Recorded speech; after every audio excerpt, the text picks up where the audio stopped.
Hey everyone, welcome to Friday, the 31st of October, 2025. I'm Phil Hodgen and I am your trick or treat block captain here. Welcome to the International Tax Lunch. It's lunchtime on the East Coast for y'all, so yay. We're here in beautiful Pasadena, California, where at the moment it's gray and foggy. We do this almost every month on the last Friday of the month, 9 a.m. Pacific time. You can listen in online the way you're doing right now, or later on, we post it to our YouTube channel and you can watch it there at your leisure. And there is no quiz at the end of the session today. This month's topic is Form 3520-A, when to file, what to report. And so this one is going to be a little bit different in that I'm going to walk through the form sort of page by page and talk about selected stuff. And because foreign trusts are fun, let's do this.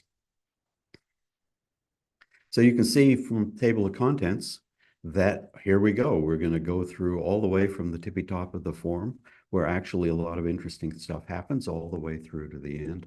And we'll give you some guidance on the weirder parts of the form. Some of them, of course, are very mechanical. These are the forms and the instructions I'm using right now for the purpose of this presentation, just so you have it. So if you're watching this later and the form turns out to be different, as it certainly will when the proposed foreign trust regulations become final, you will at least know why is there a difference between what I said and what reality is for you, future you. All right, let's start. First of all, I referenced the proposed regs. So May 2024, the IRS published a bunch of regulations that have to do with foreign trusts and large foreign gifts. And yeah, they're in limbo. They had the public notice and comments, and now we're in the space between proposed regulations and final regulations. Now, during this time, you are not required to follow what the proposed regulations say. You can, and if you do, you're safe, or you can remain under the old law and wait till the final regulations, and then you know what the new law is. My suggestion is that you do not leap forward into the proposed regulations until they become final, and then you're going to work with them. A, because sometimes there's a difference between what the proposed regulations say and what the final regulations say. And B, because the form as it stands right now is designed for the way the law is right now, not the way the law might or might not turn out when the final regulations are published. So stick with things as they are and make your life a little bit easier, but do start to get familiar with the regulations so things don't come as a total shock for you. And there's a C to it, why you should stay with the way things are now instead of the way things are going to be when the final regulations come through. And off the top, it's because the regulations, as everything has ever happened ever in tax law, over time, things get worser and worser and worser. And the government believes that the tighter the rules they can create, the better things are. But in fact, the worse things are because there's more stuff to make internally consistent, which is a difficult problem 100 years in with the income tax. And because every time you write a hard rule, you spawn a couple of exceptions or edge cases or uncertainties. And so the final regulations aren't going to solve anything. They're just going to create new problems. So stick with what we have. Stick with analog instead of digital, if you want to look at it that way. So let's start with the top. So this is the tippy top part, and it's usually the kind of stuff that we spend about 4 seconds thinking about as we're going through and getting to the line that says, what is your name and where do you live? And I'm going to not cover all of these, but I'm going to cover many of them.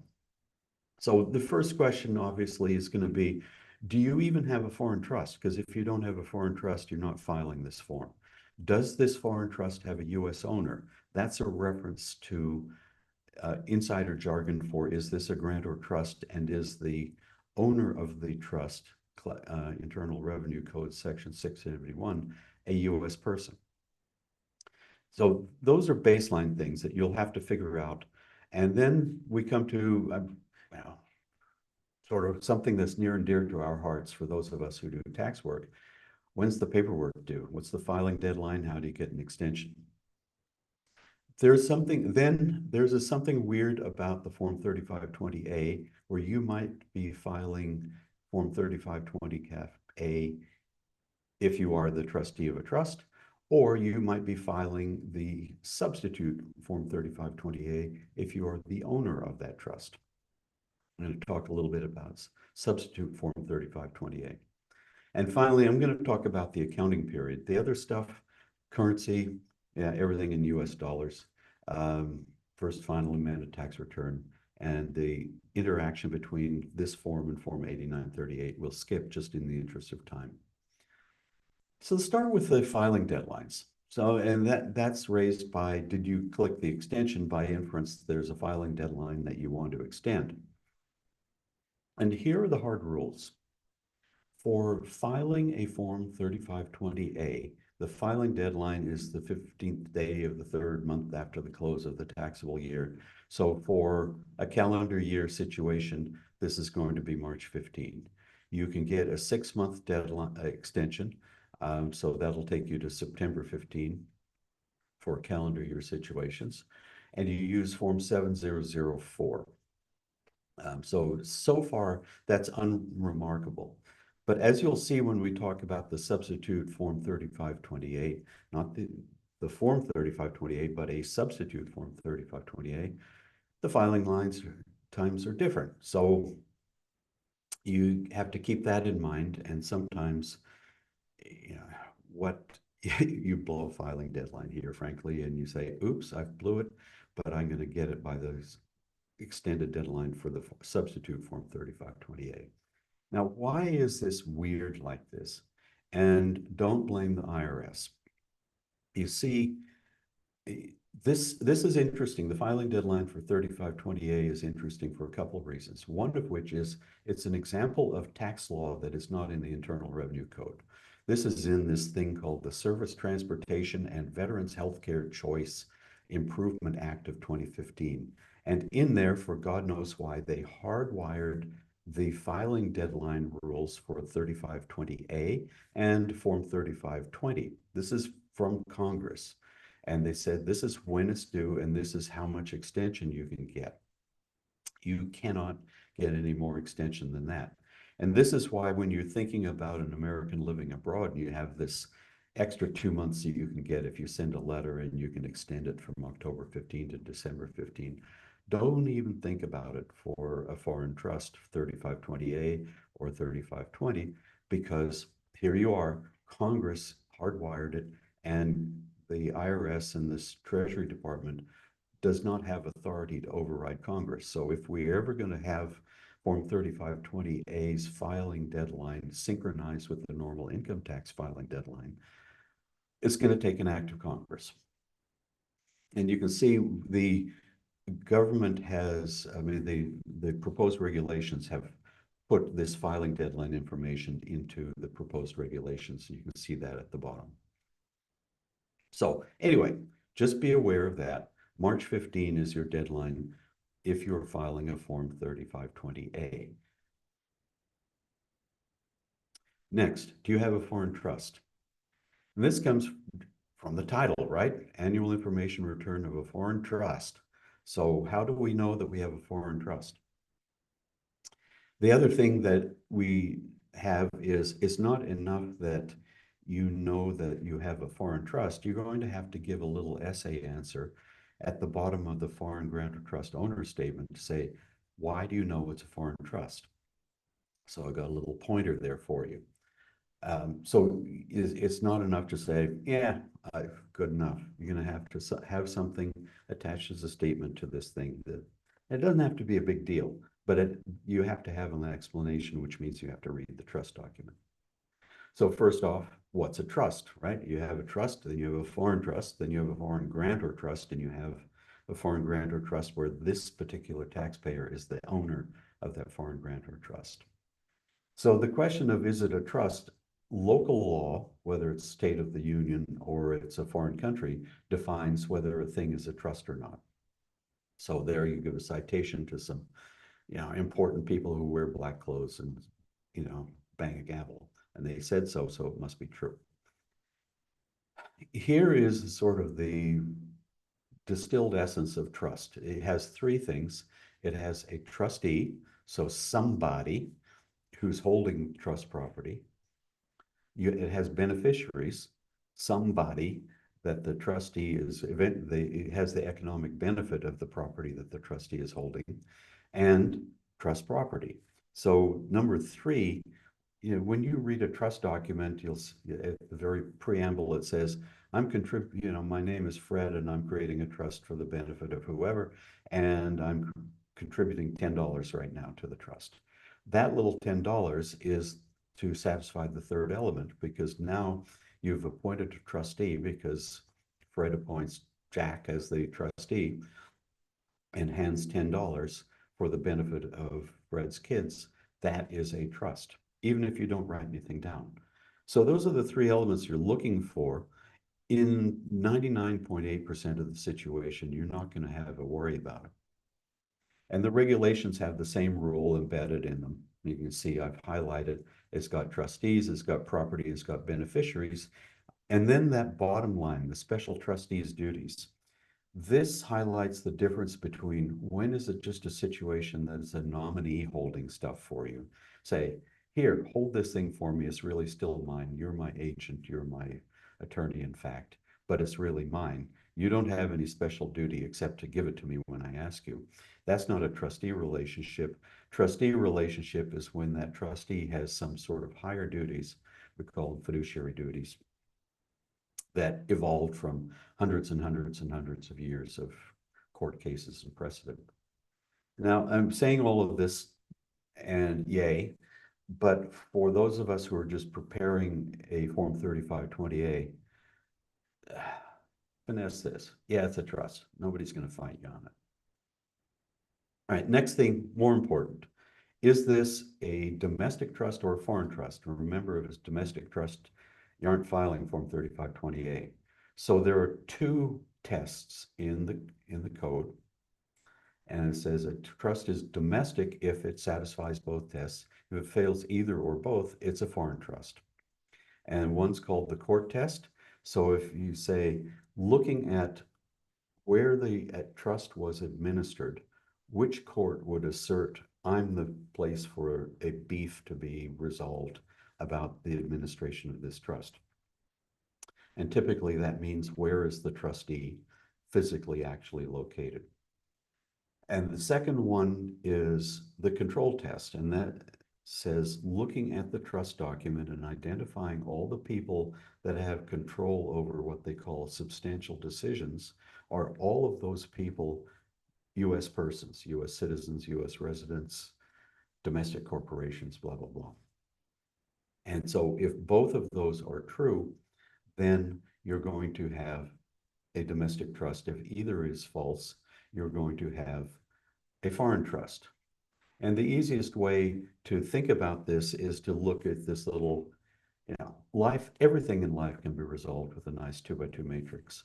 So you look at this, you realize that the whole system is skewed to having a foreign trust, because you just have to fail one element. And I would say, if you look at the document that you're getting from the client,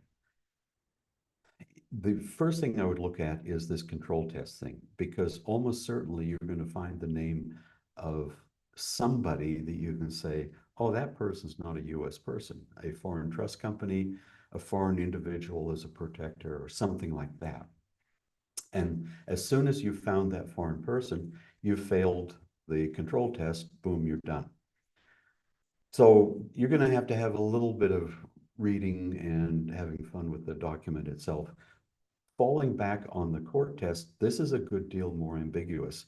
So I have a situation right now where an Australian couple moved to the United States, and functionally they control all of the administration of the trust as trustees.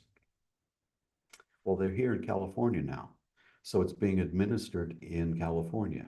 And if there's a problem with the trust, California courts are going to rule it. So court test points to California. The couple, both of them are California residents, and they file 1040s every year.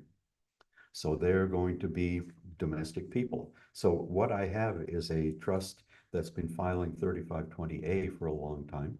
And now all of a sudden it's starting to file 3520A still, and it shouldn't be. So what are we going to do? And the short answer there is we're going to kill the trust in the current year, file a Form 3520A, even though it really shouldn't, and just make it quietly go away, because I don't want the discontinuity of saying, well, you had a 3520A last year and you don't this year, and the trust still exists. What gives? And then we've got a lot of splaining to do with the IRS, so don't want that. Quickie resource, pretty good. LB&I practice unit that tells you how do you decide if a thing is a trust or not? How do you decide if it's a foreign trust or not? So if you are reading what the revenue agent is reading, at least you're going to have a head start in deciding what you're going to be what position you're going to be taking. But I'm going to assume it's a foreign trust for sure. So the next part is, do you have a U.S. owner? And that's the other part of the heading up there, a foreign trust with a U.S. owner. So let's look at the grantor trust rules. There's two types of people or entities, whatever you want to call them, involved in a grantor trust. One is the grantor and one is the owner. So a grantor is anybody who creates a trust. So if your name is on the trust and you signed and this document, you created a trust, you are a grantor for the grantor trust rules. The second type of person who is a grantor is anybody who transfers property to a gift and then to a trust. And I don't mean by sale at arm's length price. I mean, it's a gift, a gratuitous transfer. So those two people are grantors. But an owner is only someone who is a grantor who transfers property to a trust. And so you can immediately, somebody who just signs a document saying, I'm creating a trust for the benefit of these people, and walks away and never puts a nickel in, the IRS really doesn't care about you anymore, because you'll never be an owner. And so you're just on the paperwork. But an owner is somebody who's transferred property, and then you have all these grantor trust rules, which are 673 through 679, where if you toggle them, you are an owner.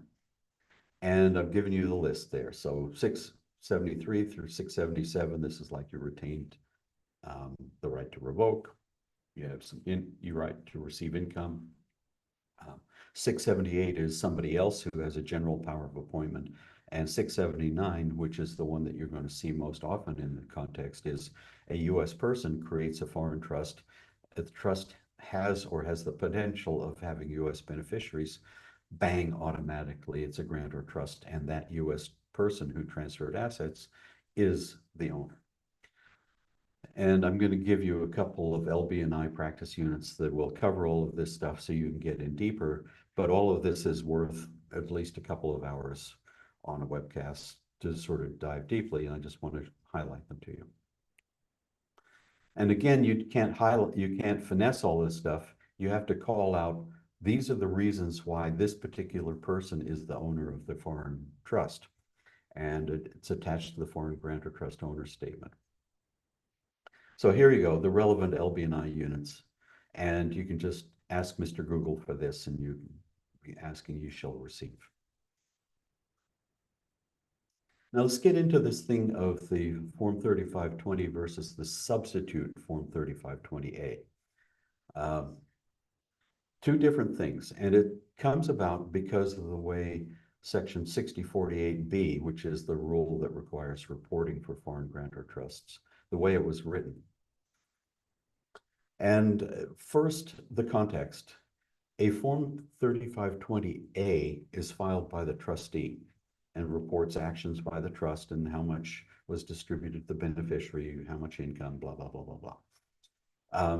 The U.S. owner files the substitute Form 3520A if and only if the trustee doesn't file Form 3520A.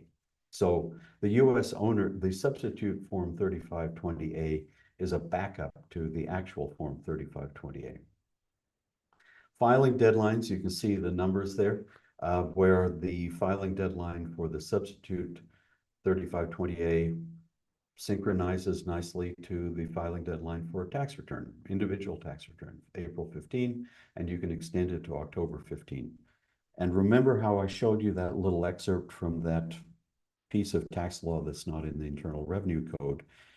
This is why a substitute 3520A is not extended till December 15, even if the 1040 is extended till December 15.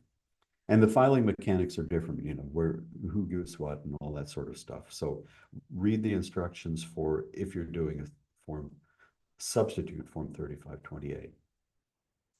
And so let's look at why is it so weird like this? And the weirdness comes from a practical thing. Say you have a trustee overseas. All right.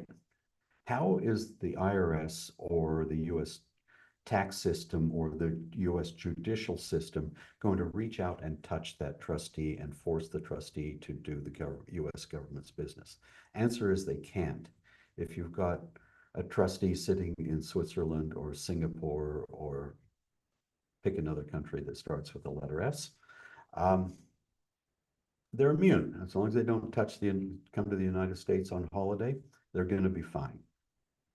So the way the rule is written is, if you read it and parse it and rewrite it until plain English, it says the ultimate responsibility for filing Form 3520A falls on the U.S. owner of the foreign trust. The foreign trustee can file Form 3520A, but if the trustee doesn't, then the U.S. owner has to file. And of course, the U.S. owner, being a U.S. person, is fully at risk for everything the U.S. judicial system can do, which is your money or your life, ultimately. So the U.S. owner is responsible for ensuring that the trustee does a bunch of stuff. That's the way it's written. And here's the part that says the U.S. owner must do X, Y, and Z. So fill in this bit of Form 3520 and fill in Form 3520A and the related statements. So that's why it works like that. That's why the filing deadlines are different. See, a form substitute Form 3520A is not a Form 3520A.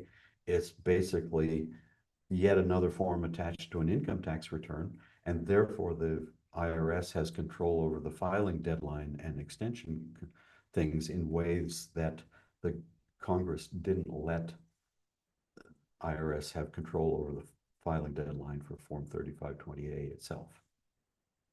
So that's the substitute. Otherwise, it's filled in the same way. It's really just the fact that the U.S. owner is going to be signing and filing it with the tax return on a different time. All right, let's go down to what tax year do you use. And this was weird enough and interesting enough that this morning's email newsletter that went out, I wrote a little bit about this.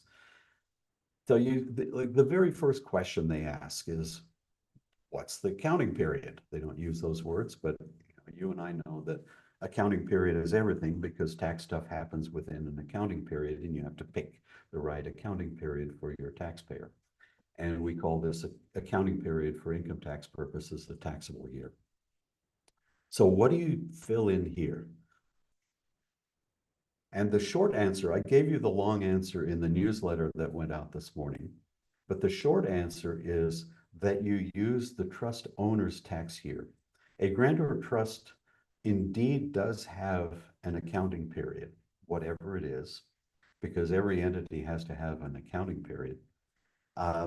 But for purposes of preparing Form 3528 and reporting income from a grantor trust, I don't want to use the word disregarded, because that has context with disregarded entities, but we ignore it, and we ignore the accounting period, we ignore the accounting method, and we treat the income as if earned directly by the owner of the trust.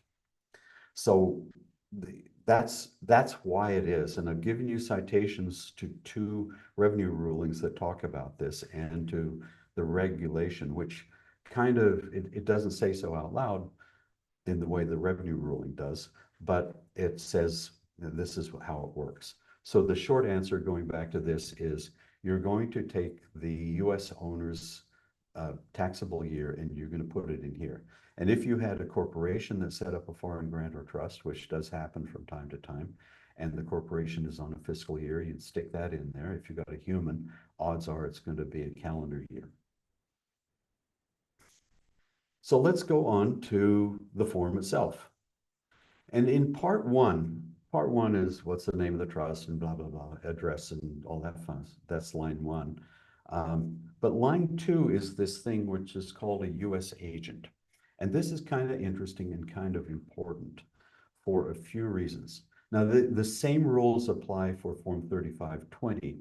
You know, do you have a US agent? Yes or no? But we're talking about the Form 3520A US agent stuff. And in fact, the rules for the Form 3520 agent, when you look at the proposed regs, they just cross-reference back to the reference to the stuff where they talk about the agent for a grantor trust. So it's all the same stuff, 3520, 3520A. So the first thing to look at is, okay, do you have a US agent? Yes, no. And if yes, you got to do some stuff. And if no, you got to do some stuff. And the if yes is all you have to do for the purpose of this Form 3520A is have the agent sign that authorization of agent form and attach it to the Form 3520A. And it has to be attached every 3 years. If no, then you've got to attach all the paperwork that exists for this foreign trust. And so in the interest of time, because tax return prep is time-based, if nothing else, it is extremely useful to have a US agent. And then line three, you fill in who is it and where do they live and all that sort of stuff. A US agent is simply a US person, and you look at Internal Revenue Code section 7701 to figure out who a US agent is. And the US person must agree to be the trust agent for very limited purposes. And the way that the agent agrees to be the agent for very limited purposes is by signing an authorization of agent. So this is just taken straight out of the instructions for Form 3520A. You just take this, convert it into a Word file, print, sign, attach, boom. You know, it's a little bit too small for you just to use it straight as a photocopy from the instructions. And what this does is the agent exists for the purpose of providing trust documentation and trust accounting information and income information to the IRS on request. So now what you see is the US agent is subject to a summons. And if the US agent doesn't respond to the summons appropriately, the US judicial system can reach out and touch that US agent and make the US agent do what the judge wants that agent to do. So this agent problem solves the government's enforcement and data gathering problem, which is created by international borders and national sovereignty of other countries. So that's why it's there and what the agent does. So you can see here the instructions of what to do if you check yes and check no. This slide is to highlight the every 3 years requirement. So the authorization of agent has to be attached every 3 years. The trust documents have to be attached every 3 years. This is not an accident. This means that they always have a fresh set of documents within the open statute limitations for a tax return. And that way they can tag you if you tell a lie. In addition to just the paperwork, which is a question for those of us who prepare tax returns, there is a second problem, and this is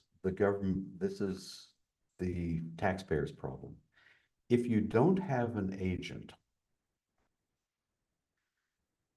the government has the ability to decide how much income you, the owner, have based on quotes, facts, and circumstances. And so you're handing the question of how much income did I have and the decision on how much is it to the government. And so they will make a decision and they will say, congratulations, based on everything we know, this is how much your tax is. And for all of you who have done this for any significant period of time, you've probably seen some kind of variation on that where someone's a non-filer or doesn't respond, and the government decides, well, based on this, you must have earned X. And I had one where there was mortgage interest of whatever it was, and the government just reverse engineered saying, well, if you paid that much mortgage interest, you must have made that much actual taxable income. And no, but that's the downside.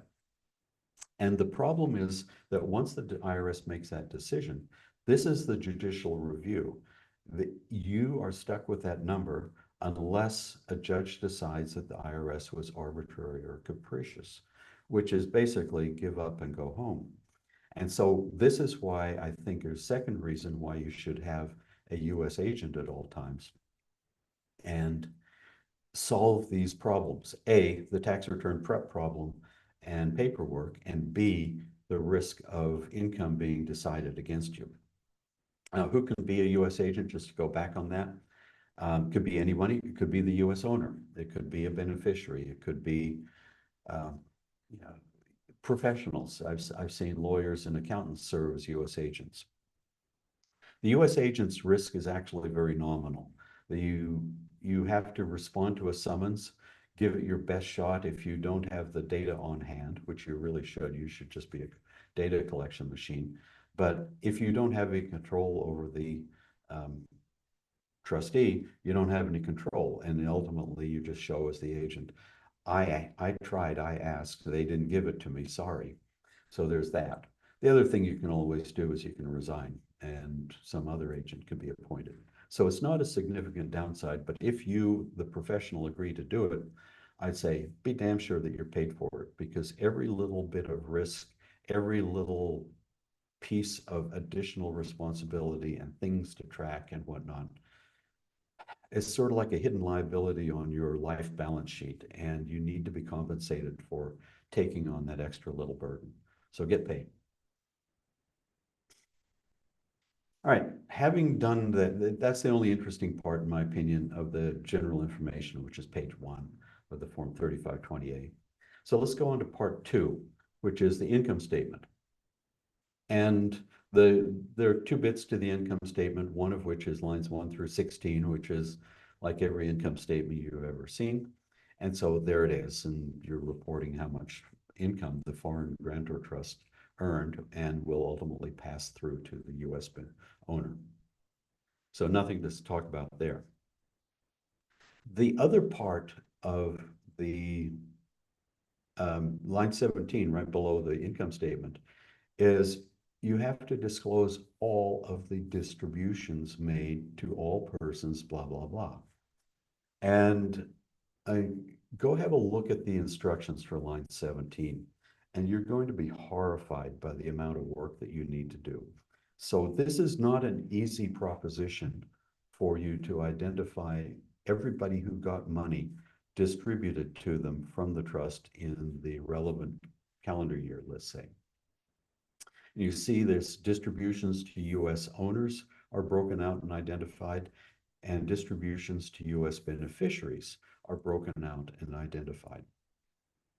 But if you look at the instructions, you might be horrified to find out that you're going to have to give some information about distributions to foreign persons as well. Now, owners and beneficiaries. When I put on my lawyer hat, I think, well, beneficiary, that means I can look in the trust document, I can see the name of that person. Beneficiary Fred. Did any money go to beneficiary Fred that year? No, then I got nothing to report. But beneficiaries has a broader meaning. Now, in the proposed regulations, this is finally becoming visible and stated flat out on the surface. You can see here in this quoted proposed reg that says distribution means any transfer of property received directly or indirectly by a US person. So this does not require that the person be named in the trust. It's just the fact that the person is a US person.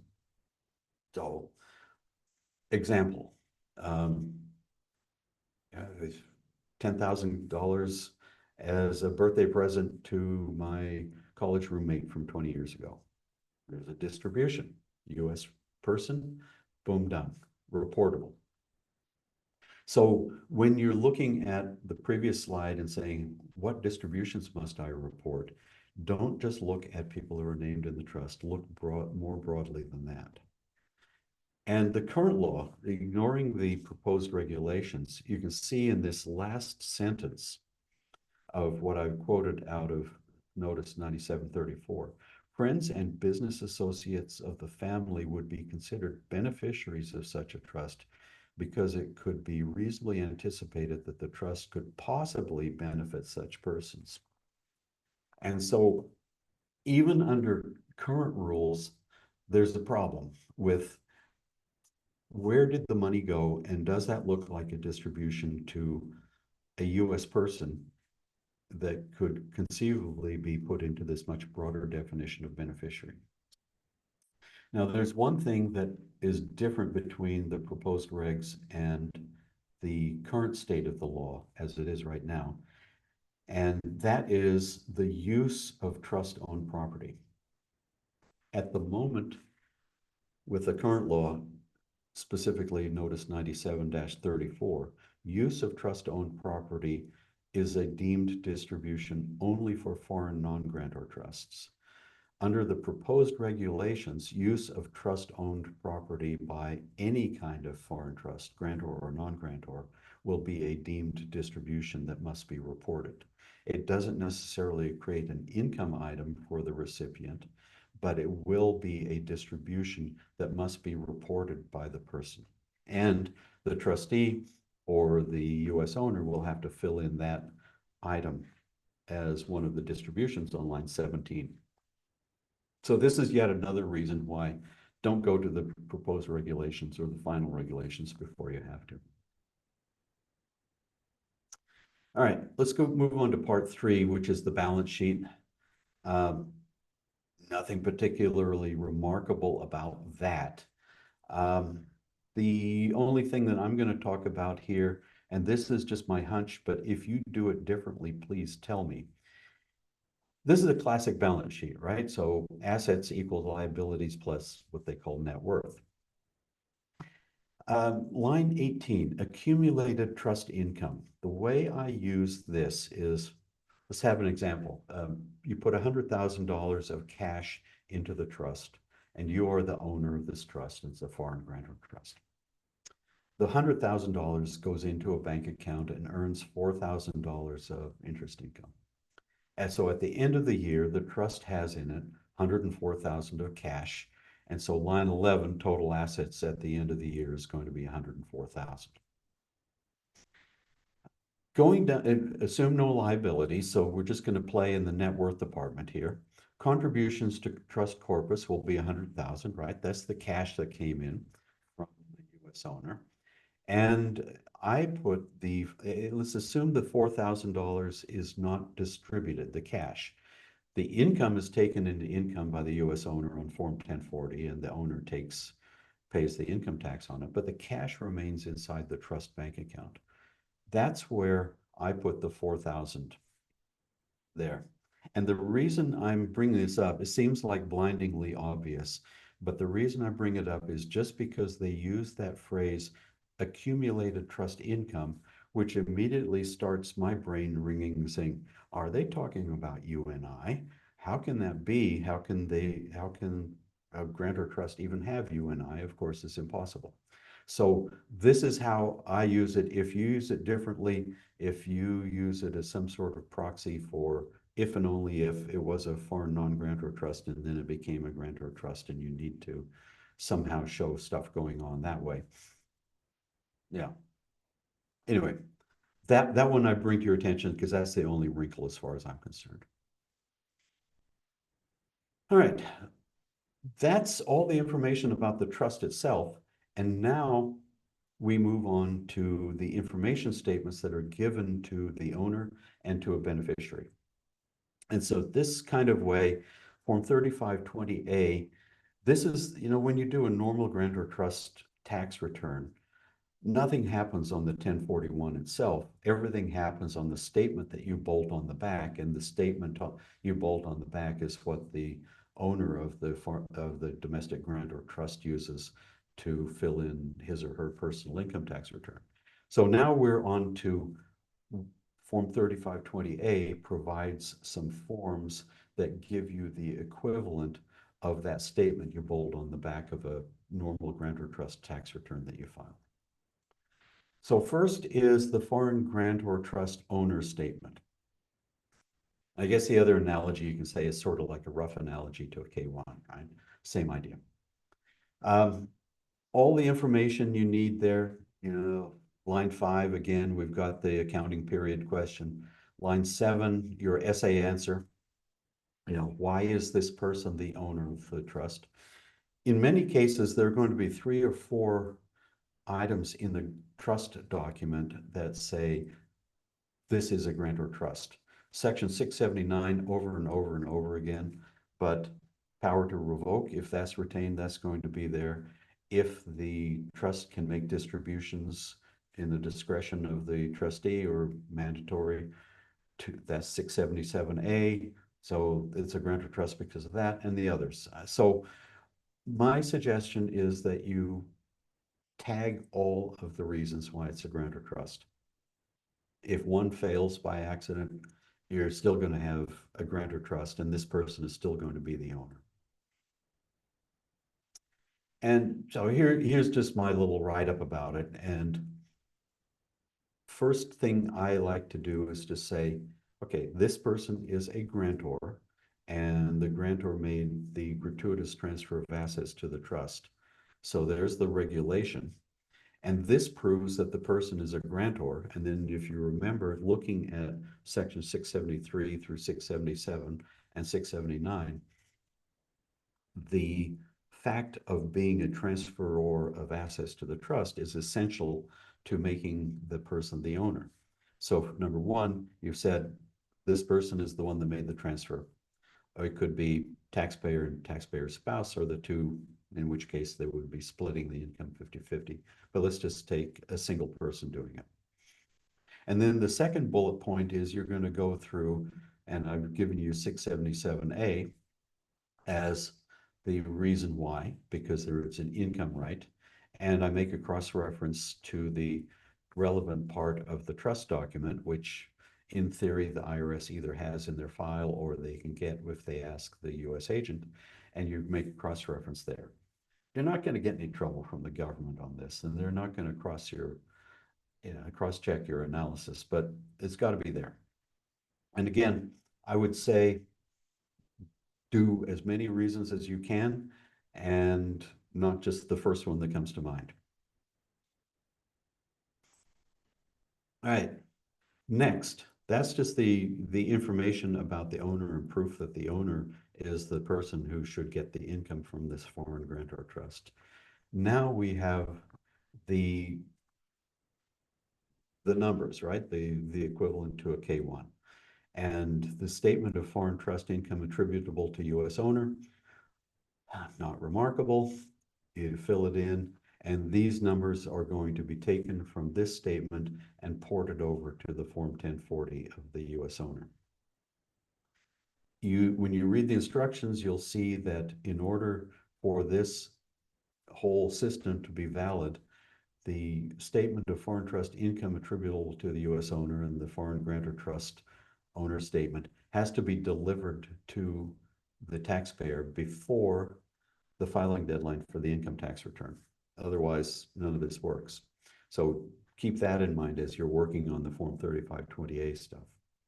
But again, this is going to tie off to the Form 1040. Now, foreign grantor trust beneficiary statement is the next one. And again, the main thing to highlight here is who is a beneficiary, and it's broader than you think.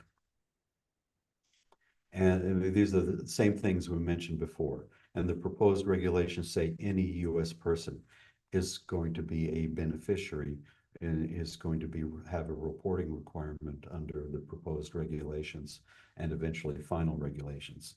And when you start to read the proposed regulations from top to bottom, you'll see there several times where they make it very clear that they are disassociating the income tax consequence of a distribution from the reporting obligation of the distribution itself. And it seems to me that they're expanding the scope of reporting requirements.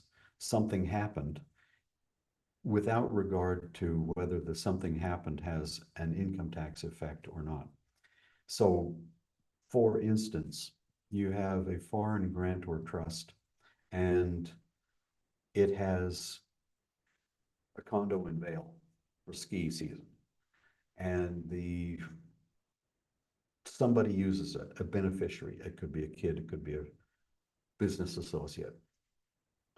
That will be, under the proposed regs, a reporting requirement for the person who used the trust-owned asset, the Vail condo. It will obviously not create any income for the US owner of that trust because no rent's paid. So and yet there's going to be a filing requirement imposed on this third person. I think they want to know everything because they assume that all of us are lying through our teeth and we're just pre-conviction felons, I guess.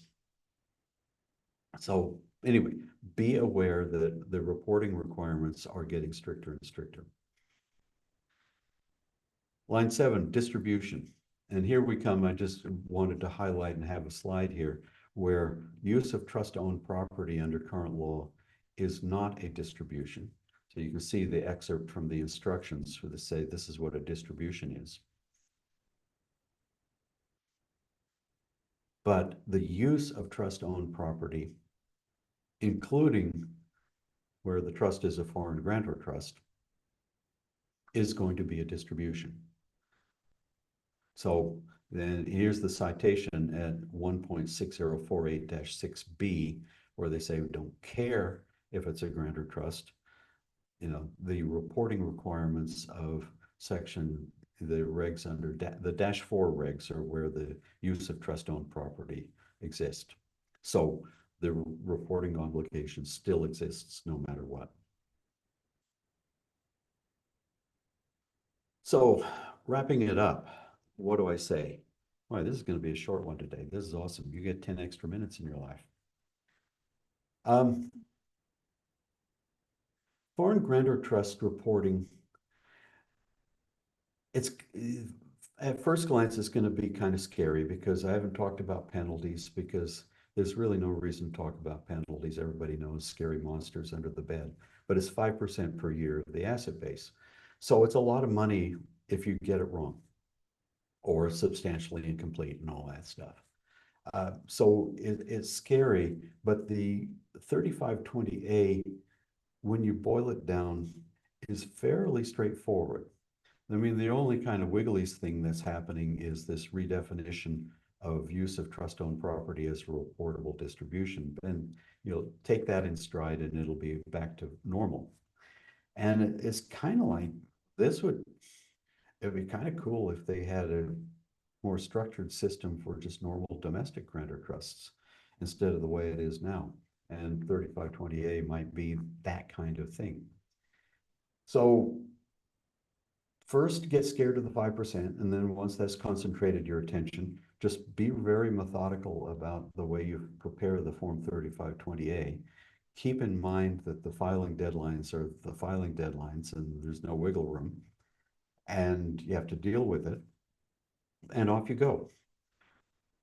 For the Form 3520A itself, and when do you toggle over and start using the proposed regulations? I'd say not yet.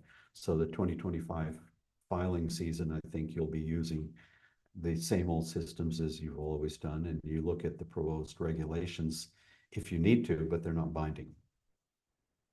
And the final thing I'm going to say about this is back to the scary monsters and risk of either penalties or malpractice is of all the things that are here, Once you've done them once, you're done for good, right? So the little statement that says, why is this a grant or trust? And you ticked off all the reasons. That's just a one-time thing.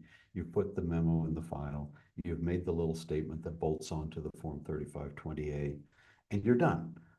But making sure that you follow this 3-year cycle of attach either all of the trust documents to a 3520A every 3 years, or you attach the authorization of agent every 3 years. To me, my mind, that's where, if there's a risk, that's the place to do it. So my suggestion would be get a checklist, and like everything, checklists will save your butt. Here's the authority stuff.